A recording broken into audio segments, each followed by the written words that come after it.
Welcome to Reader's Workshop. So, we've been talking about how readers build good habits and about how we take a sneak peek and check our sneak peek at the beginning of a book. At the end of last week, we started to learn a strategy that we use at the end of our book, and that is that you gotta do something at the end. And there's a few different things you can do. Today, we're gonna focus on rereading, how you can reread some part of the book. We'll talk about that, and I'll show you that strategy when we get to the end of our book for today. So for today, we're going to enjoy, this is one of my favorite books. I Won't Say Please. I Won't Say Please. And on the cover, I see a little bee, and she looks mad. I won't say please. And I see the stripes, kind of which are symbol for a bee, right? Yellow and black stripes. And on the back, I see an interesting animal, maybe kind of like a slug. And on the back, there's a blurb. I'm going to go ahead and read it today. Queen Bee, oh, it's a queen, it's the queen. Queen Bee is not having a good day. Nobody will do what she wants unless she says please. But she's the queen bee, and she doesn't see why she should. I won't say please, she says. Oh, goodness, that doesn't sound good. Let's see. Here's the title page. Oh, and there's a cute little bee. That's not the queen bee. That looks like just another little bee with sneakers having a fun jump. I Won't Say Please, written by Mij Kelly, illustrated by Ruth Palmer, Koala Books.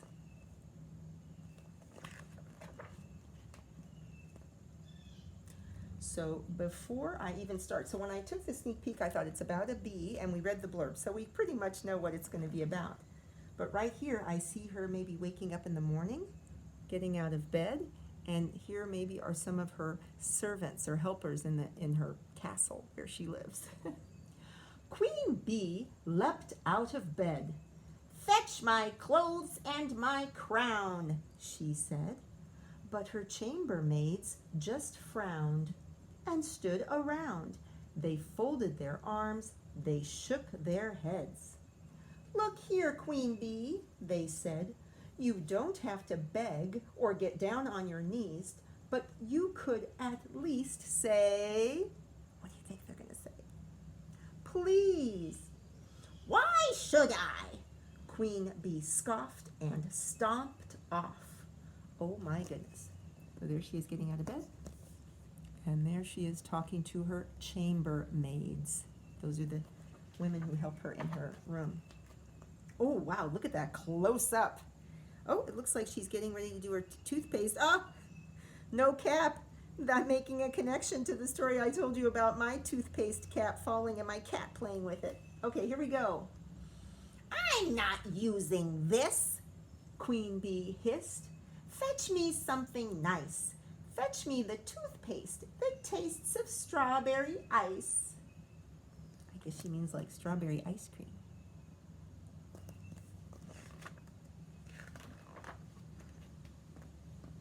Oh. But the lady of the bathtub said, "Tut, tut, tut," like a dripping tap. "You can't speak to me like that. No way, Queen Bee. I shan't fetch your toothpaste until you say please." "Forget it," said Queen Bee and flounced off. Wow, she's not saying please and rubbing everyone the wrong way, as we say. Oh, now it looks like she's in the kitchen, maybe talking to the cook about food. "I want a boiled egg, buttered toast, and tea," said Queen Bee. "Plus ice cream with hot toffee sauce, of course, and blueberry muffins, apricot pies." Queen Bee rolled her eyes. "Oh, and yes, I almost forgot. A big chocolate cake with cherries on top." "Is that the lot?" the cook growled.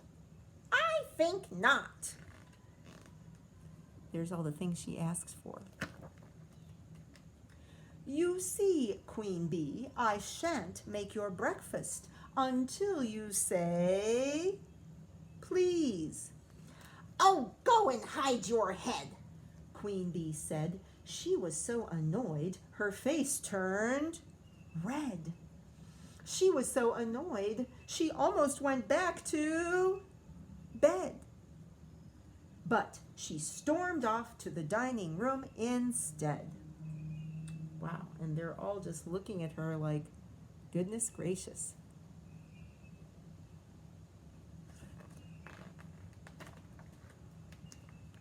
"Pour me a cup of tea," yelled Queen Bee.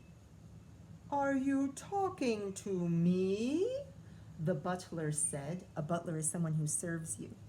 He raised his black bushy eyebrows and sadly shook his head.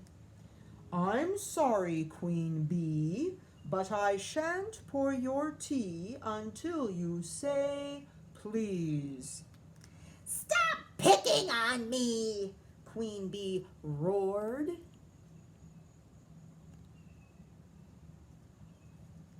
Oh, and I notice in most of the pictures, there's this little bee watching.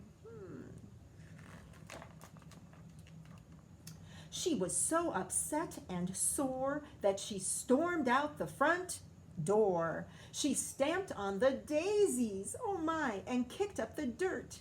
She felt hurt. But she was the queen. She'd make them all sorry for being so mean. I got to stop and think, because reading is thinking. Are they being mean to her? No, they're just asking her to be polite and courteous and say please.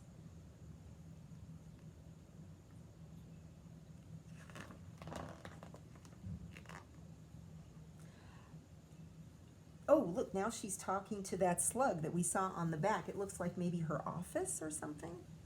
"Arrest them all!" Queen Bee blustered. Her secretary looked really flustered. "Put everyone in jail! Do it at once, you horrible snail!" "I can't do that, Queen Bee," said her secretary.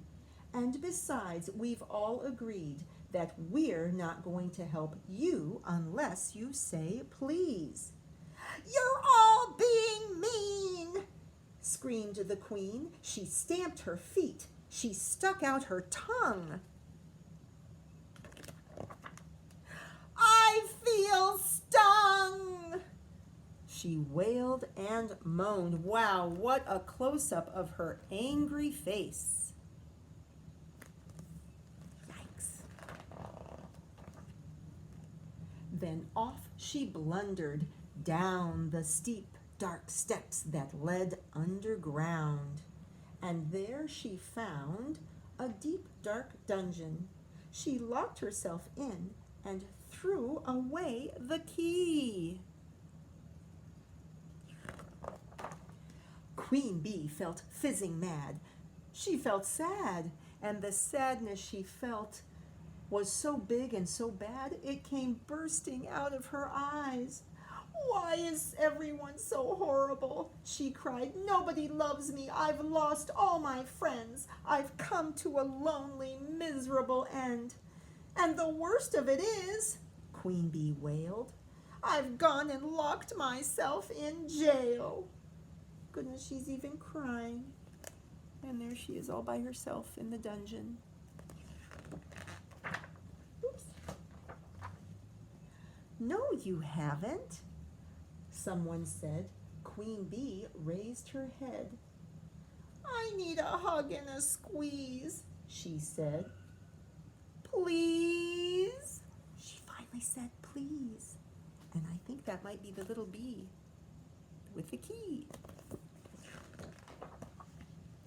"Yippee, Queen Bee! See, please is like a hug and a squeeze, or the smile on your face. It makes the world a friendlier place." Oh, and there she is, come back together with all the people in her house, all the staff. And the little bee is kicking up his heels, having a joyful jump that Queen Bee has learned to say please for the day. Oh, and look on the back page, The queen is even bringing her secretary, the slug, a piece of cake. Wow. I love this book so much.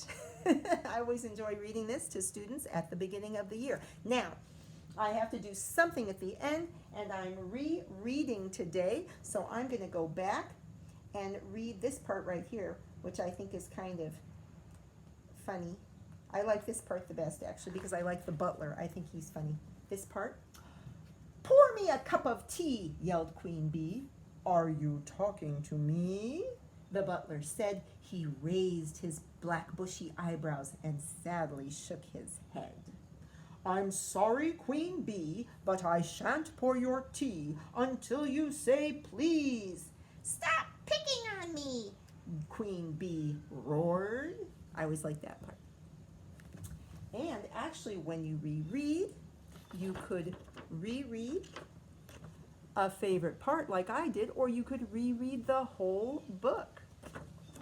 And I'm not going to reread the whole book, but I want to show you a fun detail. If you notice from the very beginning, there's a little bee, this little bee who kind of comes to the rescue at the end. He's on most of the pages. Isn't that fun? So he was there, and he was also brushing his teeth in the bathroom. He or she, I'm not sure. And he was in the office. Oh no, that's the kitchen. My mistake, in the kitchen. He was there when she was talking to the butler. He went outside and saw the queen wrecking the daisies. This is a really cute detail.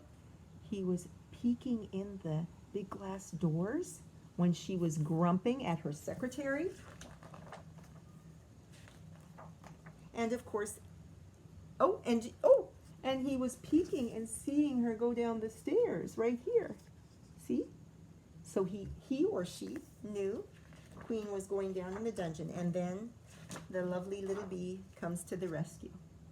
Okay, so I hope you enjoyed that. And don't forget to do something at the end of the next book you read. See you later.